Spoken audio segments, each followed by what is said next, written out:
Hello students, welcome to my YouTube channel. ಇವತ್ತಿನ ಈ ಕ್ಲಾಸಲ್ಲಿ ನಾವು ಬ್ಯಾಲೆನ್ಸ್ಡ್ ಕೆಮಿಕಲ್ ಈಕ್ವೇಷನ್ ಅನ್ನು ನೋಡ್ತಾ ಹೋಗೋಣ. ಇದ್ರ ಬಗ್ಗೆ ಕೇಳೋದಕ್ಕಿಂತ ನೀವು ತಿಳ್ಕೊಳ್ಳೋದಕ್ಕಿಂತ ಮುಂಚೆ law of conservation of mass ಅಂದ್ರೆ ಏನು ಅಂತಂದು ಹೇಳಿ ನಿಮಗೆ ಗೊತ್ತಿರಬೇಕು. ಇದು ಆಲ್ರೆಡಿ ನೀವು you are studied in class 9th ಅಲ್ಲಿ ಇದರ ಬಗ್ಗೆ ಆಲ್ರೆಡಿ ತಿಳ್ಕೊಂಡಿರ್ತೀರಿ. ಏನು ಅಂತಂದು ಹೇಳಿದ್ರೆ, mass can neither be created not be destroyed in chemical reaction ಅಲ್ಲಿ ಅದರ ಮಾಸ್ ಅನ್ನ ನಾವು ಕ್ರಿಯೇಟ್ ಮಾಡೋಕ್ಕಾಗಲ್ಲ ಅಥವಾ ಅದನ್ನ ಡೆಸ್ಟ್ರಾಯ್ ಮಾಡೋಕ್ಕಾಗಲ್ಲ ಅಂತಂದು ಹೇಳ್ಬಿಟ್ಟು ಇದ್ರ ಅರ್ಥ. ಅಂದ್ರೆ ಇದು ಏನು, total mass of the elements present in the product of a chemical reaction. Product ಕಡೆಗೆ ಇರುವಂತಹ ಎಲಿಮೆಂಟ್ ಮಾಸ್ ಏನಿರುತ್ತಲ್ಲ ಅದು has to be equal to the total mass of the elements present in reactant side ಅಲ್ಲಿ ಇರುವಂತಹ elements mass ಮತ್ತೆ product side ಅಲ್ಲಿ ಇರುವಂತಹ elements mass ಏನಿರುತ್ತಲ್ಲ ಎರಡು ಈಕ್ವಲ್ ಆಗಿರ್ಬೇಕು.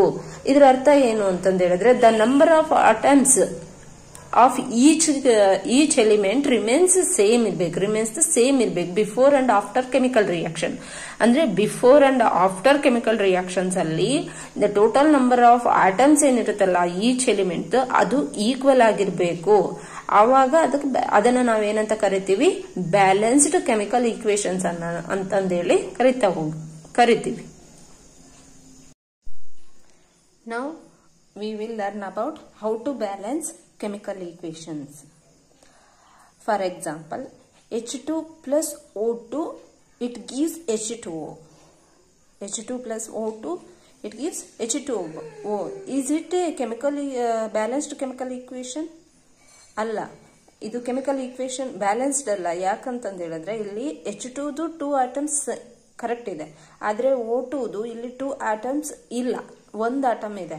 ಹಾಗಾಗಿ ಇದು ಬ್ಯಾಲೆನ್ಸ್ಡ್ ಅಲ್ಲ. ಈಗ ಬ್ಯಾಲೆನ್ಸ್ಡ್ ಆಗ್ಬೇಕು ಅಂತಂದ ಹೇಳಿದ್ರೆ ಏನ್ ಮಾಡ್ಬೇಕು, ಇಲ್ಲಿ ಓದು 2 ಆಟಮ್ಸ್ ಆಗ್ಬೇಕು. ಓದು 2 ಆಟಮ್ಸ್ ಆಗ್ಬೇಕು ಅಂತಂದ ಹೇಳಿದ್ರೆ ಈಗ 2 ಹಾಕ್ತಿರಿ. ಈಗ ಏನಾಗುತ್ತೆ, ಇದು 2 ಈಗಲೂ ರಿಯಾಕ್ಟೆಂಟ್ ಸೈಡ್ ಅಲ್ಲೂ ಮತ್ತೆ ಪ್ರಾಡಕ್ಟ್ ಸೈಡ್ ಅಲ್ಲೂ ಇಲ್ಲಿ ಹೈಡ್ರೋಜನ್ದು 2 4 ಆಟಮ್ಸ್ ಆಗುತ್ತೆ. ಆದ್ರೆ ರಿಯಾಕ್ಟೆಂಟ್ ಸೈಡ್ ಅಲ್ಲಿ ಹೈಡ್ರೋಜನ್ದು 2 ಆಟಮ್ಸ್ ಇದೆ. ಹಾಗಾಗಿ ಇದನ್ನ ಏನ್ ಮಾಡ್ಬೇಕು, ಇಲ್ಲಿ ಕೂಡ 2 ಹಾಕ್ಬೇಕು. ಅವಾಗ ಏನಾಗುತ್ತೆ, ಈಗ ಇದು 2 4 ಹೈಡ್ರೋಜನ್ದು 4 ಆಟಮ್ಸ್ ಆಯ್ತು.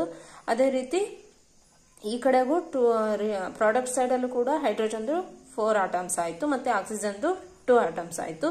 Now it is balanced equation. But ಇಷ್ಟೇ ಅಲ್ಲ, ಅದರ ಜೊತೆಗೆ ಅದರ ಸ್ಟೇಟ್ ಕೂಡ ಬರ್ದೇ ಇರ್ಬೇಕು. ಅವಾಗ ಅದನ್ನ ಬ್ಯಾಲೆನ್ಸ್ಡ್ ಇಕ್ವೇಶನ್ ಅಂತ, ಕೆಮಿಕಲ್ ಈಕ್ವೇಶನ್ ಅಂತ ಕರಿತೀವಿ.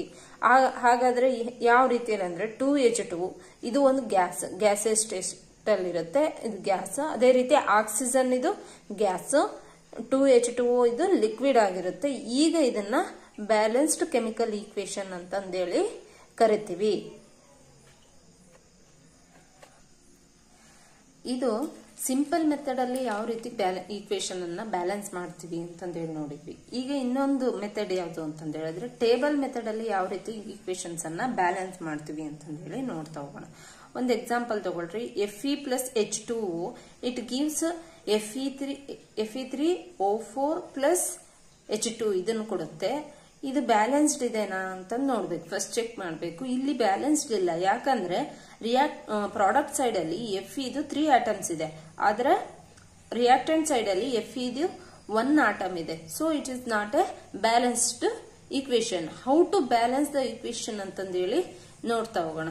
ಈ ಕೆಮಿಕಲ್ ರಿಯಾಕ್ಷನ್ಸ್ ಅಲ್ಲಿ ಹೇಳ್ಬೇಕಾದ್ರೇನೆ ಮೊದಲೇ ಹೇಳಿದ್ದೆ, ಬ್ಯಾಲೆನ್ಸ್ಡ್ ಕೆಮಿಕಲ್ ಈಕ್ವೇಶನ್ ಅಂದ್ರೆ ಏನು ಅಂತಂದ ಹೇಳಿದ್ರೆ, ಇದು ನಂಬರ್ ಆಫ್ ಆಟಮ್ಸ್ ಏನಿರುತ್ತಲ್ಲ of each element remains the same before and after reaction ಅಂತಂದೇಳಿ ಹೇಳಿದ್ದೆ. ಎಲಿಮೆಂಟ್ಸ್ ಯಾವ್ಯಾವ ಇದೆ ಇದರಲ್ಲಿ, ಫಸ್ಟ್ ಒನ್ ಟೇಬಲ್ ಅಲ್ಲಿ ಎಲಿಮೆಂಟ್ಸ್ ಯಾವ್ಯಾವ ಇದೆ ಅಂತಂದೇಳಿ ಬರ್ಕೊಳ್ರಿ. ಇದರಲ್ಲಿ Fe ಇದೆ, ಐರನ್ ಇದೆ, ಮತ್ತೆ ಹೈಡ್ರೋಜನ್ ಇದೆ, ಆಕ್ಸಿಜನ್ ಇದೆ. 3 ಎಲಿಮೆಂಟ್ಸ್ ಇದರಲ್ಲಿದೆ. ಈ ಈಕ್ವೇಶನ್ ಅಲ್ಲಿ 3 ಎಲಿಮೆಂಟ್ಸ್ ಇದೆ.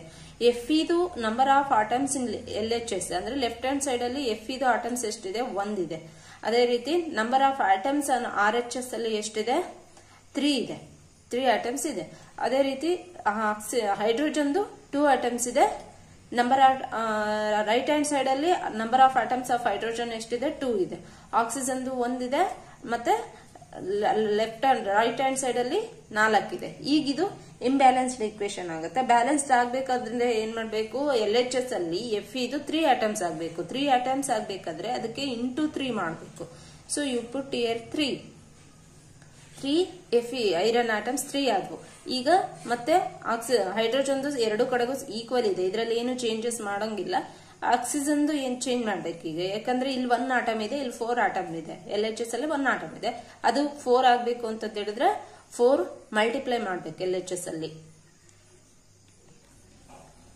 ಈಗ ಇದು ಬ್ಯಾಲೆನ್ಸ್ಡ್ ಈಕ್ವೇಶನ್ ಆಯ್ತು. ಈಗ ಈ ಕಂಪ್ಲೀಟ್ ಬ್ಯಾಲೆನ್ಸ್ಡ್ ಕೆಮಿಕಲ್ ಈಕ್ವೇಶನ್ ಅಲ್ಲ, ಅದು ಕಂಪ್ಲೀಟ್ ಯಾವಾಗ ಆಗುತ್ತೆ ಅಂತಂದು ಹೇಳಿದ್ರೆ ಅದರ ಸ್ಟೇಟ್ ಗಳನ್ನ ಬರೆದಾಗ ಇದನ್ನ ಕಂಪ್ಲೀಟ್ಲಿ ಒಂದು ಬ್ಯಾಲೆನ್ಸ್ಡ್ ಕೆಮಿಕಲ್ ಈಕ್ವೇಶನ್ ಅಂತ ಕರಿತೀವಿ. ಹೆಂಗೆ 3Fe ಇದು ಐರನ್,